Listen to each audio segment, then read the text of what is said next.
Someone once said that if a man doesn't have anything he's willing to die for, he is unworthy to live.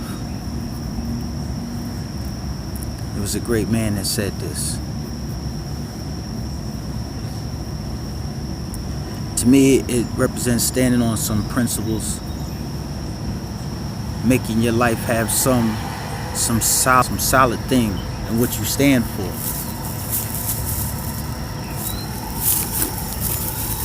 And this solid thing that you stand for, it's really like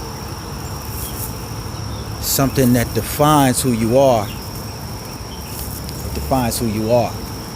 So, to the point that people recognize you for it. So,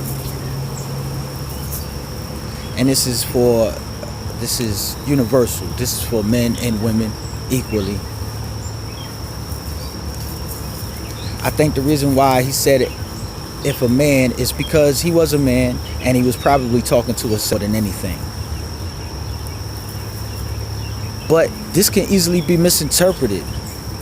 I really believe that it's so easy to think about street life, murder game, money game, drug game. We could take that and we can use it in that sense and fuck up the whole meaning behind it of what it's really supposed to stand for. Twisted. Nah, this is about righteousness. But not a blind righteousness. Not the righteousness that separates you from others.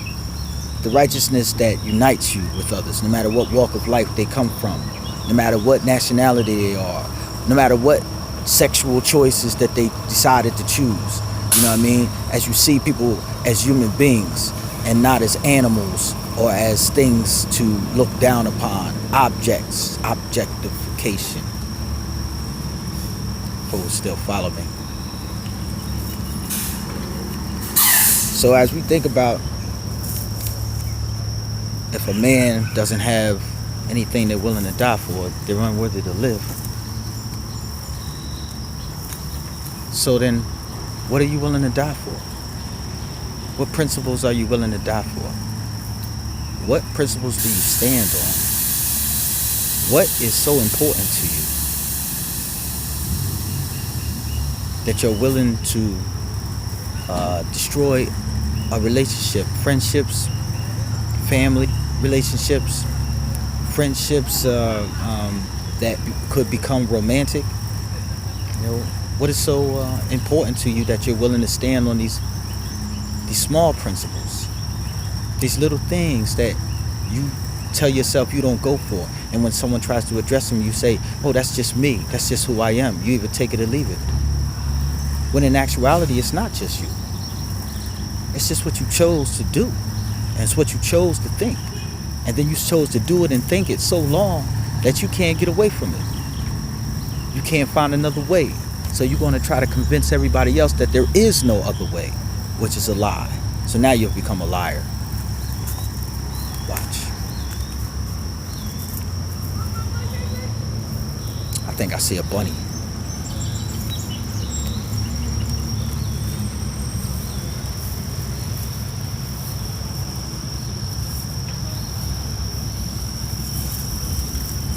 You saw it. I don't know, you don't see them like that, so throw that on there. Hope so. Anyway, the beautiful thing about understanding that you got to have something to stand for is that everybody does. Everybody does stand for something. And in their mind, what makes it beautiful is because everybody believes they're right. They ultimately believe it's necessary for them to stand on the things that they're standing for. And necessary in a lot of people's minds means right, whether it's wrong or not. So we all do stand for something.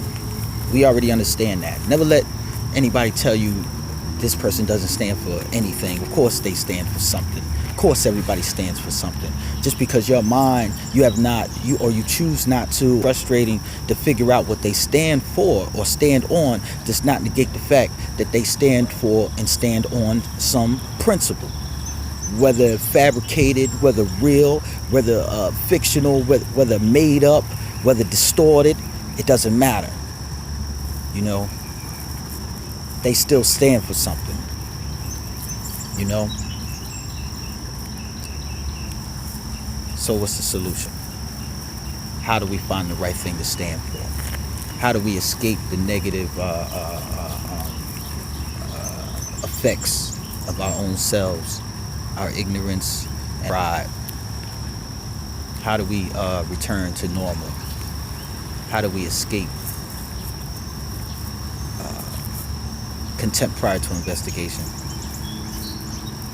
Because that's really what this is about. It's a continuation of my last talk, addressing it from a different angle, you know, because this is also a part of it. Standing for something.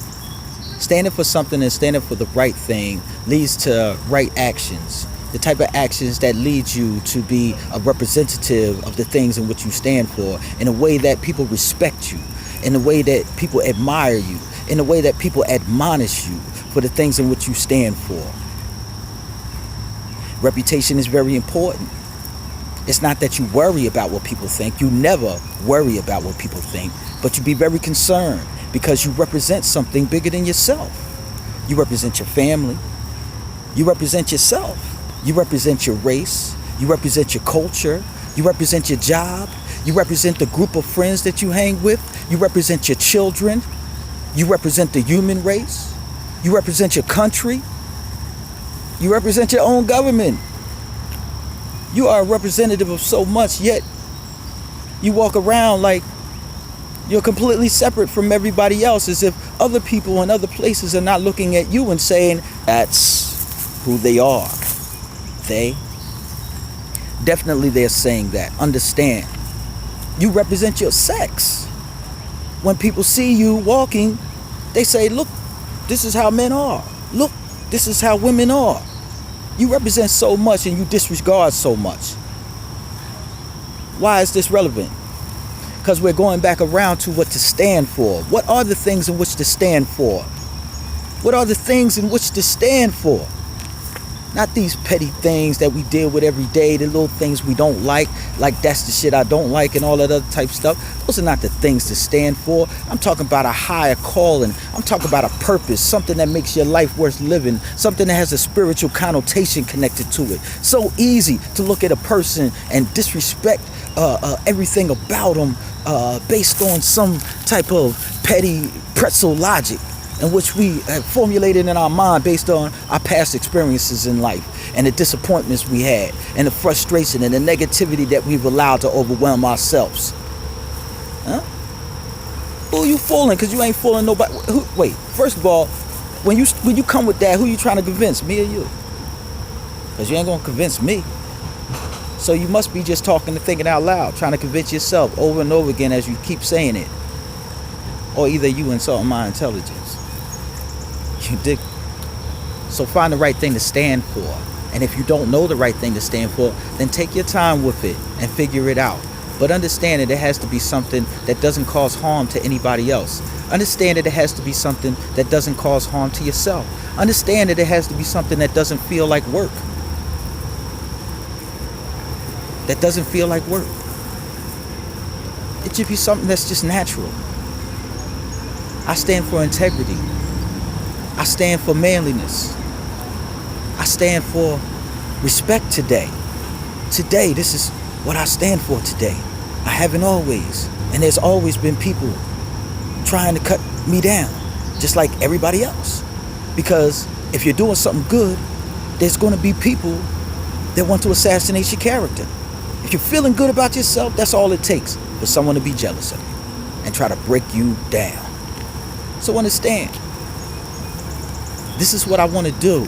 I want to speak to the people, and I want to share with people the things in which I've learned that allowed me to grow and gain some type of semblance of wholeness within myself. So that one day when I have a family, my future wife and my children can look back on these things as an archive and be proud. And be proud that I represented them in the correct manner. You know? And then there's a signpost and a guideline for them to represent me. This is what it is. This is not no game, and it doesn't matter if you believe it or not. This is what it is. Feel me? Hold still. Follow. Getting ready to go out to work. This is what I do. My name is Aaron Hill. I drop these jewels. I don't claim to know everything, but I know what I know. Bet $1.50 you fuck with me. You heard? Holla!